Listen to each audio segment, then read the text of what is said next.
Voilà, alors vous commencez un peu à connaître le pasteur au bout de quelques temps que je suis parmi vous, et vous aurez remarqué qu'un de mes plaisirs, c'est de prendre des textes que l'on est peu habitué à prendre, et puis de découvrir un petit peu ce que l'on trouve dans ces textes. Et parmi les textes qui sont un peu bizarres que nous trouvons dans la Bible, il y a quelques textes et quelques aventures un peu spéciales que nous trouvons dans le livre des Juges. Et le texte que je prendrai aujourd'hui se trouve donc dans Juges 17 et 18. Alors je vous rassure, on ne va pas tout lire, mais juste lire une partie de ce texte. Et le livre des Juges est une période un peu spéciale, une période dans laquelle il y a une forme de spiritualité qui frôle à certains moments un peu l'animisme, où on ne sait pas trop qu'est-ce qui est spirituel et qu'est-ce qui est culturel dans cette période. Et puis le texte nous dit qu'il n'y a pas de roi, et parce qu'il n'y a pas de roi, parce qu'il n'y a pas une autorité au-dessus du peuple, et bien que petit à petit, le peuple de Dieu va sombrer dans la déchéance.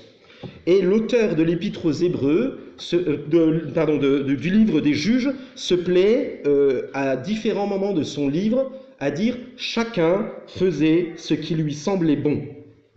Et cette invitation, ce texte, cette formulation, nous invite donc à regarder un petit peu ce que l'on trouve dans le livre des Juges, en disant, mais en fait, pourquoi l'auteur de l'Épître aux Hébreux vient nous dire ceci? Je vais couper.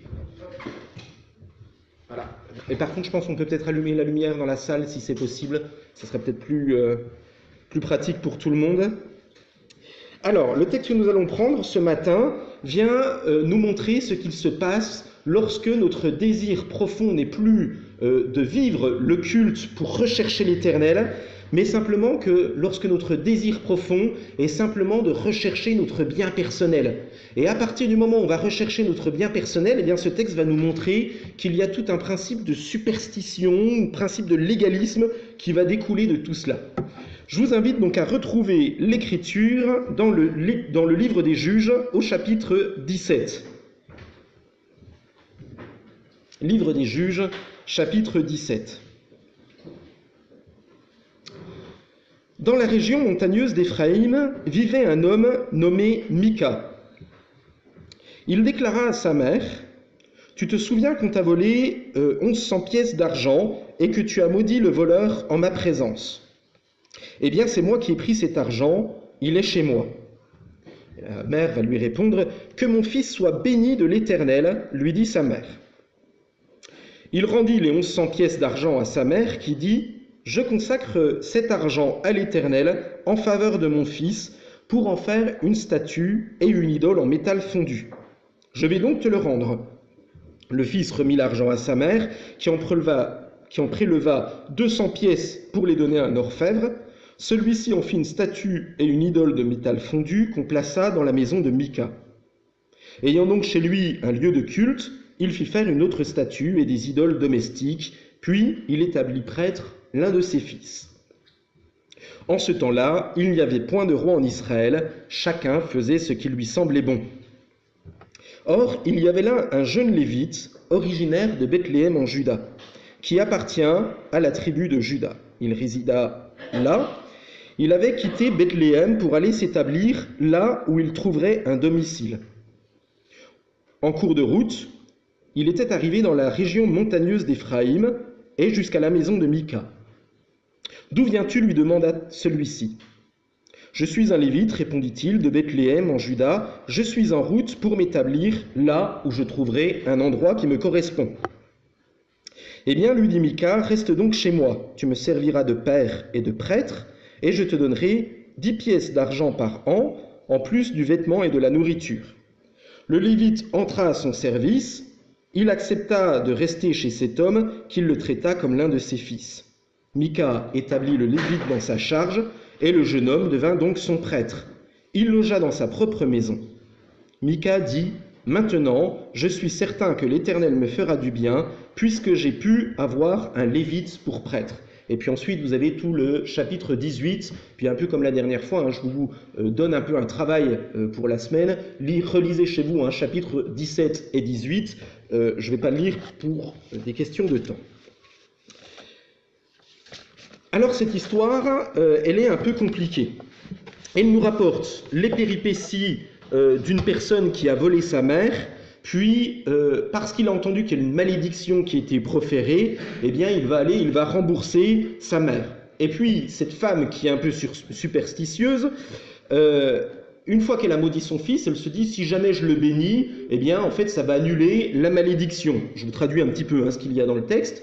Et puis en troisième élément, un élément un peu spécial d'un lévite, donc d'un sacrificateur, qui est même le petit-fils de Moïse, donc on est 2 générations après Moïse, et puis ce lévite, ce sacrificateur, a un comportement idolâtre, et c'est ce qu'on va un petit peu creuser dans ce texte. On est vraiment dans une période très spéciale. Et alors ce qui est étonnant, c'est que nous ne sommes que 2 générations après Moïse. Et je trouve déjà qu'il y a une mise en garde dans ce texte. Tant que des personnes ont connu Moïse, tant qu'il y a eu une influence particulière de la part d'une personne qui était un peu le garant de l'autorité, eh bien le peuple est resté vaillant et ferme sur ses positions. Et moi je trouve qu'il y a vraiment quelque chose qui vient toujours me surprendre. Attention, nous avons vite fait de nous détourner de la voie de l'Éternel. Et la première chose qui me marque dans ce texte, c'est que aussitôt qu'il n'y a plus une attention particulière et qu'il n'y a pas ce moment où quelqu'un ou quelque chose nous rappelle l'importance de la parole de Dieu, eh bien il y a quelque chose qu'il y a dans le cœur de l'homme, c'est que si nous ne veillons pas sur nous-mêmes, très rapidement nous avons vite fait de nous détourner de la voie de Dieu. Alors j'aimerais maintenant me plonger un petit peu dans quelques descriptifs que nous trouvons sur chacune des personnes qui participent dans ce texte. La première personne, c'est la maman de ce fameux Mika. Alors c'est une personne qui a un certain nombre de richesses, 1100 cycles d'argent, en sachant que le lévite est payé à raison de 10 cycles par an, entre guillemets je vous le traduis, et là l'équivalent de 110 années de salaire derrière elle. En faisant un calcul par rapport à un SMIC, c'est à peu près comme si elle avait 1,5 million d'argent sur son compte. Voilà, c'est pas un petit peu, donc elle a quand même une certaine forme d'argent. Mais ce texte ne nous apporte pas une condamnation de la richesse. Et même la Bible ne condamne pas la richesse en tant que telle. Ce qu'elle critique, c'est plus la façon dont nous traitons ce rapport à l'argent. Donc son premier problème n'est pas d'être riche, mais c'est la confiance qu'elle va placer dans la richesse. Et la démonstration, c'est qu'à partir du moment où on lui a piqué sa richesse, cette femme perd totalement pied. Et la seule chose qu'elle est capable de pouvoir faire, c'est d'apporter, la Bible met le mot d'imprécation ou une malédiction. Autrement, je vous le traduis en langage d'aujourd'hui, vous avez quelqu'un qui vous a pris de l'argent, vous n'êtes pas content et vous allez maudire cette personne. Ou, pour le traduire dans un autre langage, vous avez quelqu'un qui vient à esclinter votre voiture sur un parking, et à un moment, en fait, vous oubliez votre foi chrétienne. Le seul truc que vous voyez, c'est quelqu'un vous a tapé votre rétro de votre voiture qui est tellement importante. Je vous le traduis, mais c'est hélas le comportement qu'on peut avoir. Et d'un coup, je maudis cette personne parce que cette personne a osé toucher à ma voiture. Quand je le formule comme ça paraît un peu drôle, mais hélas, on a ce comportement qui peut revenir de façon tellement naturelle. Et donc, ce que cette femme désire, c'est rendre le mal pour le mal. On est loin de l'évangile de Matthieu, vous savez, qui vous dit « rendez le bien pour le mal ». Mais hélas, notre nature jaillit tellement rapidement, et je trouve que ce texte nous offre une belle mise en garde. Mais ce qui est étonnant, en fait, c'est qu'à un moment, cette femme va apprendre que ce n'est pas n'importe qui a commis cet acte, c'est une personne qui lui est proche et qu'elle aime. Imaginez, c'est moi qui, en fait, me suis garé juste à côté de vous et qui ai cabossé votre voiture. Et alors vous étiez là, que la malédiction et que le feu du ciel descendent sur la personne qui a foncé dans ma voiture. Et puis d'un coup, j'arrive et « Ah, pasteur, c'est vous !» Voilà, je vous le présente comme ça. Et alors là, ça paraît assez rigolo, mais tout d'un coup, oh, que le Seigneur te bénisse, cher frère, dans le Seigneur. Mais c'est très drôle, mais c'est vraiment ce qui se passe dans ce texte. En fait, cette femme se rend compte que c'est son fils qui a commis cela. Et alors, cette femme va tomber dans un manège un peu superstitieux. Elle s'imagine qu'il suffit de dire une parole, puis de l'annuler par une autre parole pour que les choses se passent comme ça. En fait, je te maudis par l'Éternel, et de la même façon que je t'ai maudit, eh bien, je vais, à partir de ce moment-là, faire une prière en disant « Je te bénis par l'Éternel ». Et on pense, en fait, vous savez que c'est un peu comme en mathématiques, on fait une opération où il y a le moins, on fait une opération où il y a le plus, et tout va bien se passer.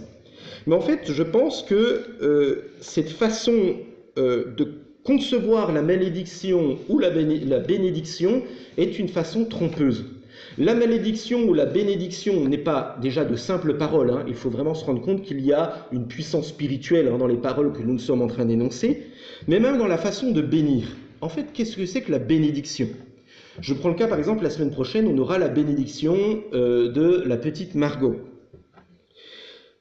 Qu'est-ce que l'on fait quand on bénit? En fait, on ne fait pas simplement une parole où on annonce quelque chose simplement par une parole. En fait, bénir, c'est dire le bien que Dieu veut. En fait, ce n'est pas une parole qui est anodine. Ou maudire, c'est dire quelque chose de mal, mais pas simplement le dire, mais le souhaiter, et souhaiter vraiment que cette parole se réalise. Du coup, qu'est-ce que l'on fait quand on apporte une bénédiction? En fait, bénir, ce n'est pas simplement dire une parole. Bénir, il y a un engagement qui est derrière. C'est-à-dire que la semaine prochaine, quand on va bénir Margot, en fait, le but, c'est pas simplement de faire une prière ou quand on vient voir le pasteur en demandant « Oh, j'aimerais bien qu'il y ait une bénédiction », en fait, ce qu'on fait, on fait pas un geste un peu chamanique, hein, qui viendrait dire simplement qu'on bénit, mais en fait, derrière, ce qu'on fait, c'est, eh bien, derrière, on va aller voir la petite Margot et on va vouloir lui exprimer « Margot, nous te considérons comme une personne qui est une sœur en Christ et nous souhaitons le bien pour toi. » Et puis, au même titre, Margot reçoit ça, elle voit tout plein de visages rayonnants autour d'elle. Et du coup, ce qu'elle reçoit, c'est quand je viens dans l'église, je suis accueilli. Et du coup, la bénédiction que nous faisons dans l'église, et même tous les enfants, hein, qu'on a pu bénir jusqu'à présent, je le traduis, quand un adolescent arrive à l'âge de 15 ans, qu'il est un petit peu plus pénible et tout ça, en fait, souvenons-nous de la bénédiction que nous avons voulu donner à cet enfant, et même quand cet enfant, à 15 ans, est boutonneux, qu'il a une voix un peu pénible, et puis qu'il a un comportement qui va piquer une crise de nerfs ou quoi que ce soit, eh bien, remettons-nous, et je parle même à moi-même, hein, eh bien, modérons un petit peu en disant, mais en fait, c'est cet enfant que nous avons voulu bénir, et montrons que cette personne, il est important pour elle qu'elle connaisse le Seigneur. Alors, je vais un peu plus rapidement. Cette femme, ça continue avec le fait qu'elle est idolâtre. Elle pense que de consacrer une partie de son argent va pouvoir lui apporter cette fameuse bénédiction. En fait, ce qu'elle recherche, ce n'est pas à trouver sa joie en l'Éternel, mais elle cherche tout un ensemble de systèmes, tout un ensemble de trucs pour essayer de trouver ce que l'on appelle grossièrement la bénédiction. Alors j'ai bien aimé tout à l'heure la notion de la dîme, hein, puisque je faisais le lien avec ça.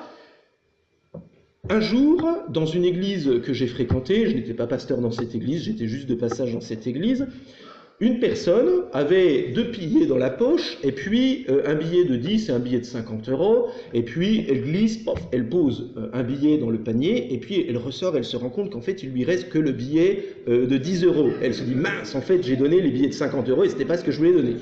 Et donc elle va voir le pasteur, enfin bon bref. Et en fait, la personne essaye de troquer la bénédiction avec le pasteur en disant « Oh, je voulais donner 10, mais j'ai donné 50. Dites, pasteur, dites-moi que le Seigneur va me bénir à la mesure de ce que j'ai donné. » En fait, il y a une forme de superstition en fait, dans tout cela. Il y a une forme de course à la concurrence ou une forme un peu... en fait, on ne sert pas Dieu pour servir Dieu, mais on cherche à servir Dieu, non pas pour le servir lui, mais pour se servir nous-mêmes. L'idolâtrie, en fait, c'est, si je devais donner une définition de l'idolâtrie, en fait, c'est chercher à construire un système, non pas pour servir Dieu, mais pour se servir soi-même. En fait, ce que nous cherchons à faire dans cette petite statue que l'on est en train de faire, c'est à se prosterner pour pouvoir obtenir le bien que nous voulons pour nous-mêmes. Et tout ce système donc, dans lequel se trouve cette femme, eh bien en fait on se rend compte qu'elle est piégée dans un truc dont elle n'arrive pas à sortir. Le deuxième personnage, eh bien c'est Mika. Si je devais traduire la vie de Mika, c'est à la recherche du bonheur. Tout ce qu'il va faire dans sa vie va être fait pour chercher ce que l'on appelle grossièrement la bénédiction. Ce qu'il va faire dans un premier temps, il va chercher à avoir de l'argent, parce qu'il pense que quand on a de l'argent, eh bien tous nos problèmes sont solutionnés. Pas de bol pour lui, lorsqu'il est en train de chercher à avoir de l'argent, ça lui apporte une malédiction, celle de sa main. Alors ensuite, il va chercher à obtenir ce qu'on appelle grossièrement la bénédiction en construisant une idole. Pas de bol, il n'a toujours pas la bénédiction. Alors ensuite, il va vouloir construire un lieu de culte. Pas de bol, il n'a toujours pas ce qu'il pensait être la bénédiction. Alors il va consacrer un de ses fils en se disant, si j'envoie un fils comme pasteur, peut-être que ça va m'apporter la bénédiction. Pas de bol, toujours pas de bénédiction. Il va aller chercher un prêtre, et puis au final, le prêtre, il va s'en aller avec tous ses biens, enfin bref, il s'en va avec tout. Au final, il cherchait le bonheur, mais il ne le trouve pas. Alors ce texte débute en nous disant tout d'abord que Mika a volé l'argent. Et ce qui est intéressant, c'est que l'auteur du texte biblique ne s'intéresse pas réellement à l'argent qui a été volé, simplement parce qu'il part du principe que c'est tellement grossier qu'il n'y a pas besoin de dire que c'est mal d'avoir volé. Ce qui intéresse l'auteur biblique, c'est l'attitude avec laquelle il va rendre l'argent. Ce fils, ce qui l'inquiète, ce n'est pas d'avoir volé. Ce qui l'inquiète, c'est qu'il pense que derrière, il va avoir une malédiction. Ça me fait penser, il y a quelques années, j'étais pasteur dans le premier poste pastoral que j'ai eu, et il y a quelqu'un qui m'avait accroché un peu violemment à la fin d'un culte et tout ça. Bon, moi, si vous voulez, ça me fait un peu ni chaud ni froid, mais bon, voilà, je suis toujours un peu interloqué par des fois des comportements, voilà. Et puis, cette personne, je pense, était un peu reprise dans son cœur, on sent que, voilà, ça l'avait travaillé. Et le soir, à 21h, j'ai le téléphone qui sonne à la maison. Allô, oui, c'est moi, voilà. Je voulais te demander pardon parce que dans la Bible, c'est marqué qu'il faut que demander pardon avant que le soleil ne se couche sur notre colère. Et en gros, grosso modo, il rapproche pratiquement dans la foulée en se disant qu'il avait commis une bonne action en demandant pardon. Et en fait, ce que j'ai traduit, ce qui est traduisible dans cette attitude, c'est qu'en fait, ce qui l'intéressait, ce n'était pas de demander pardon, ce qui l'intéressait, c'était de ne pas recevoir ce qu'on peut appeler une malédiction. Alors je fais attention avec le mot malédiction, mais bon voilà, c'était un peu bizarre quoi, le comportement de cet homme. Alors ça fait sourire, hein, mais ce que je trouve intéressant, c'est que dans ce texte, ça nous renvoie des fois à certaines attitudes que l'on peut avoir. Derrière l'attitude de Mika, il n'y a pas de véritable repentance. En fait, il essaye de rafistoler sa vie avec une sorte de rustine spirituelle. Hein. On essaye de combler des petits trous, des petites carences que nous pouvons avoir dans notre vie en disant « j'ai fait quelque chose de pas bien, alors j'essaye de corriger ce que j'ai fait de pas bien ». Et puis, le texte nous révèle aussi l'importance de l'idolâtrie dans la vie de Mika. Lorsque sa mère vient le voir en disant « en fait, je vais construire une idole », Mika ne la reprend pas.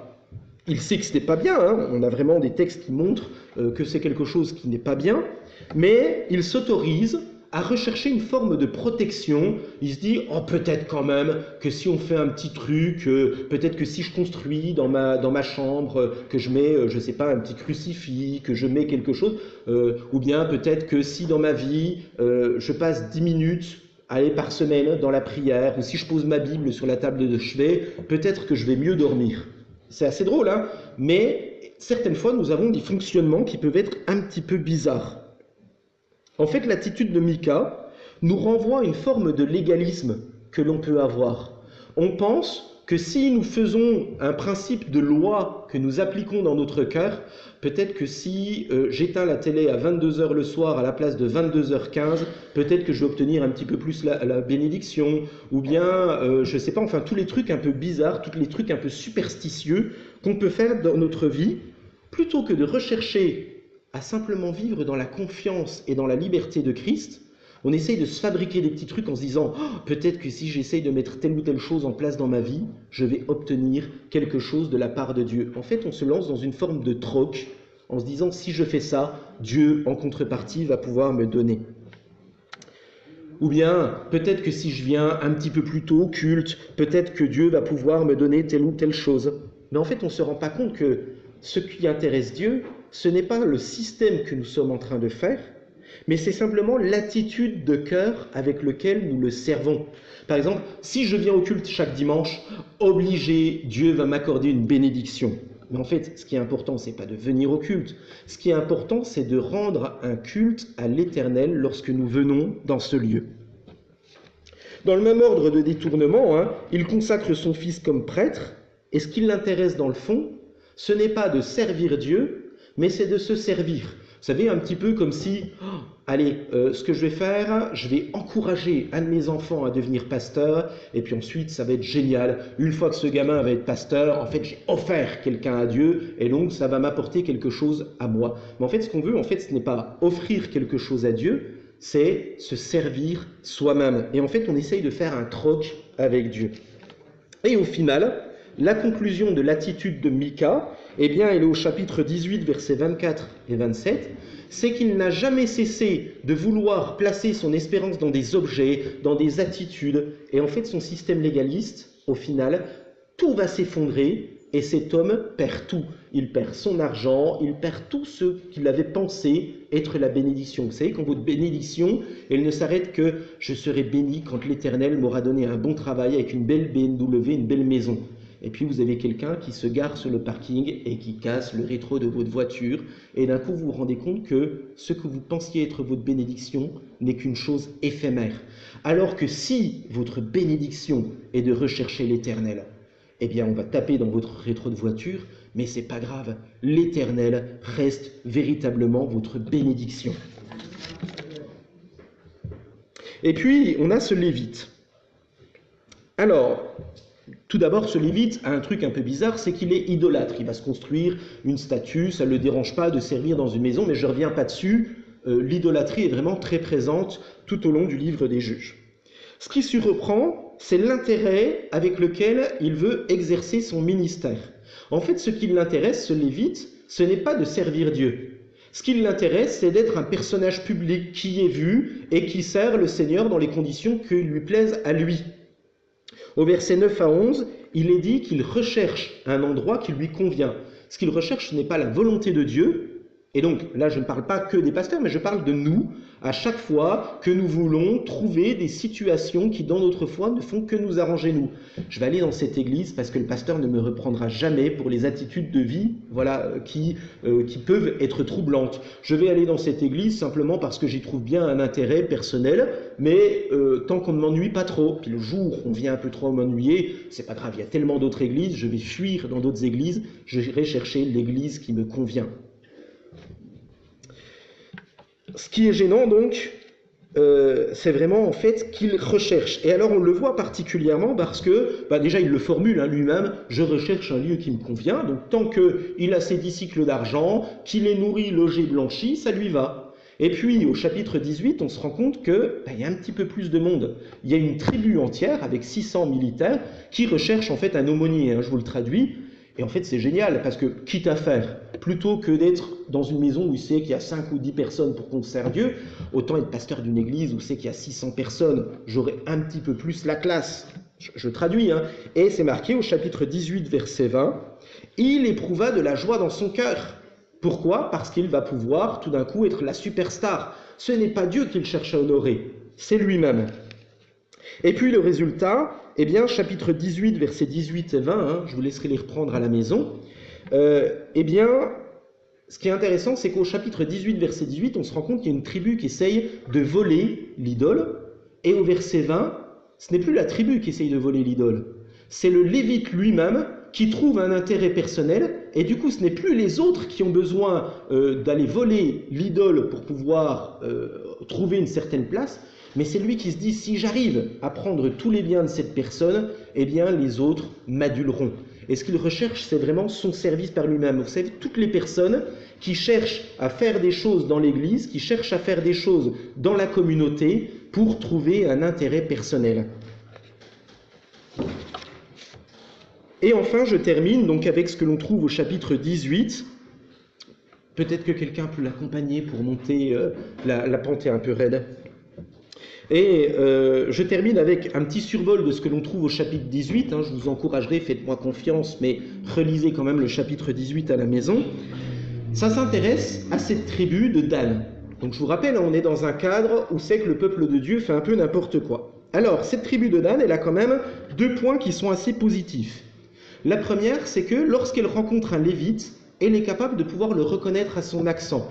Ça veut dire qu'en fait, ils sont quand même habitués à rendre un culte à l'Éternel, ils sont habitués à fréquenter des personnes qui fréquentent l'Église.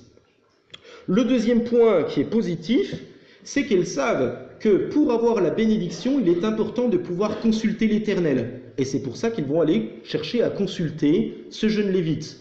Donc en fait, je vous le traduis, si vous voulez avoir la bénédiction dans votre vie, ce qui est important, c'est aussi de prier et de rechercher ce que Dieu veut pour vous. Très bien, jusqu'ici, on a envie de dire, ils ont un côté assez intéressant. Et pourtant, comme toutes les personnes de cette époque, ils ont quelques travers qui apparaissent. Le premier travers, c'est celui de l'appât du gain. Et donc dans le cadre de l'appât du gain, en fait, ce qu'ils veulent, c'est aller à la maison de Mika pour pouvoir enlever les idoles, enlever l'argent, enlever l'or pour se faire un petit peu d'argent. Beaucoup d'argent, en l'occurrence. Et ce qui est intéressant, c'est de voir que dans ce texte, tout au long de ce texte, idolâtrie et argent sont toujours intimement liés. Je vous le traduis. En fait, toutes les fois où nous pensons que la bénédiction s'arrête à ce qui est matériel dans notre vie, ce que nous servons, ce n'est pas Jésus-Christ, mais c'est Mammon.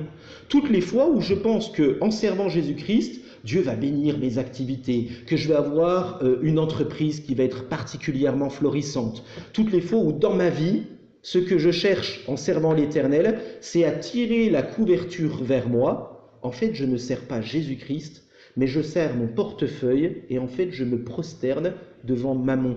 Et ce texte est criant d'une vérité. Toutes les fois où je cherche à me servir moi-même, je ne sers pas Jésus-Christ. C'est faux. Et même, quand bien même nous metterions dessus le fait que je cherche à mettre le mot de foi, je cherche à mettre le mot de prière, mais toutes les fois où c'est dans mon intérêt personnel, eh bien c'est un mensonge. Je ne sers pas Jésus-Christ, mais je sers Mammon. Je me prosterne devant une idole qui s'appelle l'argent. Je sers l'Éternel non pas pour lui être agréable, mais pour trouver un intérêt. Et cette idolâtrie, le fait de pouvoir servir son portefeuille, le fait de servir son propre intérêt plutôt que de servir Dieu, va avoir des conséquences qui sont très graves. Il est marqué que ces conséquences ne vont pas seulement s'arrêter à la génération dans laquelle ils sont, mais il est marqué que jusqu'à la déportation de Babylone, la tribu de Dan va vivre en se prosternant devant Mammon et dans des conditions qui sont idolâtres.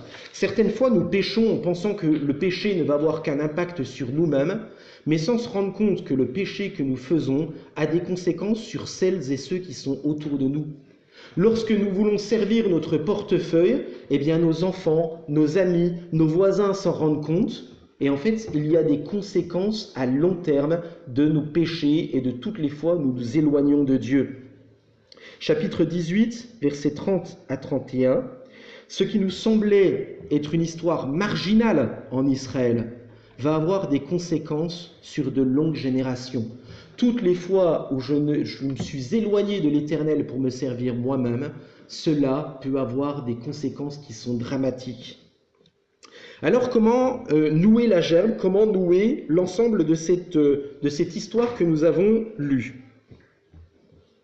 On se rend compte que ce peuple s'est détourné des enseignements divins tout en voulant conserver les avantages de la bénédiction. Et en fait, à partir du moment où nous ne mettons plus Dieu comme celui qui est la véritable source de la bénédiction, eh bien en fait, nous allons monter des stratagèmes, nous allons monter des choses dans notre vie qui deviennent simplement du légalisme. Lorsque je considère qu'il suffit de répondre à telle ou telle exigence pour considérer que je fais partie du peuple de Dieu, eh bien je me trompe. Ce qui fait de moi un enfant de Dieu, ce n'est pas parce que je vais faire telle ou telle action, mais je suis enfant de Dieu à partir du moment où je mets Dieu au centre de ma vie. Je ne suis pas enfant de Dieu simplement parce que je vais aller à l'église, je ne suis pas enfant de Dieu parce que je prie 10 minutes. Mais c'est parce que je suis enfant de Dieu que je vais à l'église. C'est parce que je suis enfant de Dieu que j'ai envie de prier. C'est parce que je suis enfant de Dieu que je mène un combat spirituel dans ma vie. Et en fait, la morale du livre des Juges se trouve là. C'est qu'ils se sont trompés. Ils ont pensé qu'il suffisait simplement d'être un chrétien culturel et qu'à partir de ce moment-là, les choses allaient bien se passer. Et ils n'ont pas compris que être chrétien, c'est une action où nous nous inspirons, où nous trouvons notre racine, notre identité en Dieu. Je suis assez étonné de voir que certaines fois, et même dans certaines prédications, nous entendons par exemple les thèmes de prédication.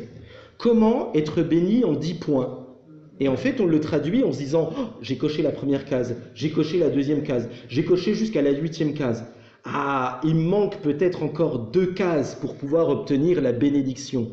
Et en fait, on lâche la proie pour l'ombre. On pense qu'il suffit d'être simplement dans l'action pour pouvoir être agréable à Dieu, sans comprendre qu'en fait, être agréable à Dieu, c'est la source de notre bénédiction et simplement de trouver notre identité en Dieu. C'est ce que je vous disais à l'instant. La véritable bénédiction, c'est pas de venir au culte. La véritable bénédiction, c'est quand je me lève le dimanche matin que je me dis « mais c'est génial, je suis déjà dans la présence de Dieu, mais je sais que je vais vivre un moment encore plus profond avec mon Seigneur. » Et quand on vit le culte pour être là simplement pour rendre un culte à Dieu, non pas pour se servir, mais pour servir Dieu, eh bien tout d'un coup, en fait, notre regard vient changer. Et la véritable bénédiction et la véritable nourriture, bénir, ce n'est pas recevoir, mais bénir, c'est dire et faire le bien que Dieu veut. Mika pensait qu'il ne fallait qu'agir. Si je rends l'argent, si je mets telle ou telle situation dans ma vie, si je fais telle ou telle chose. Et en fait, il est dans une course sans cesse de ce que l'on appelle le légalisme. Et en fait, Mika devient esclave de la possession. Il pensait pouvoir posséder, mais au final, non seulement c'est lui qui est possédé par ses richesses, mais il va même les perdre et il va se perdre dedans.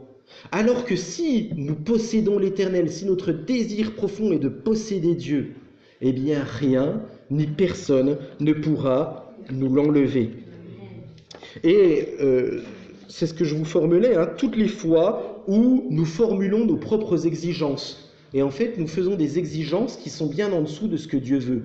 Si je me lève 10 minutes plus tôt pour pouvoir prier et lire ma parole, je suis sûr que je passerai une meilleure journée.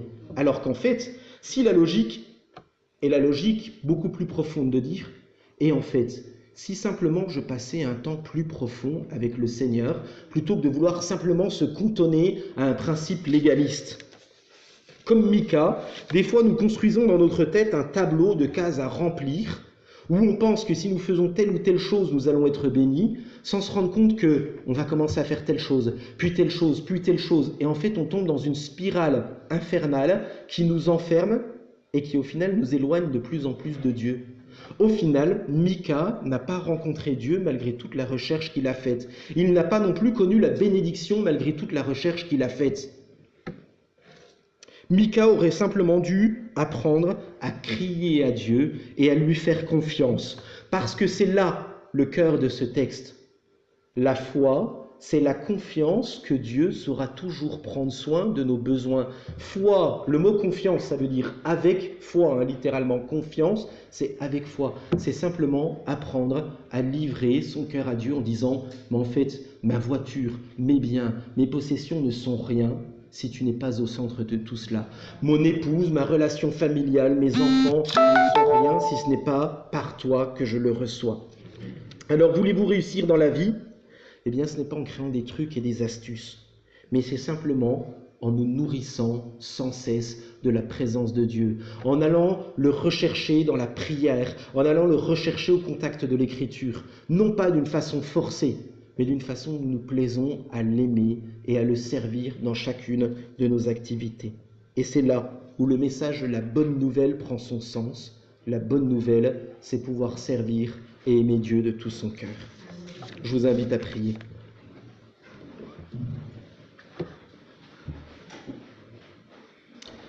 Seigneur notre Dieu, on te remercie pour ces textes qui sont des textes qui, à première vue, nous semblent un peu compliqués. Mais en fait, ils sont compliqués simplement parce qu'ils font écho à nous-mêmes. Seigneur, bien souvent, nous sommes compliqués dans notre foi. Et en fait, nous devenons compliqués simplement à partir du moment où nous avons arrêté de te servir toi pour nous servir nous-mêmes. Et Seigneur, on te prie que notre foi soit de nouveau simple, comme la foi d'un petit enfant qui fait confiance à son papa ou à sa maman, confiance que la plus grande des richesses, c'est de pouvoir t'appartenir.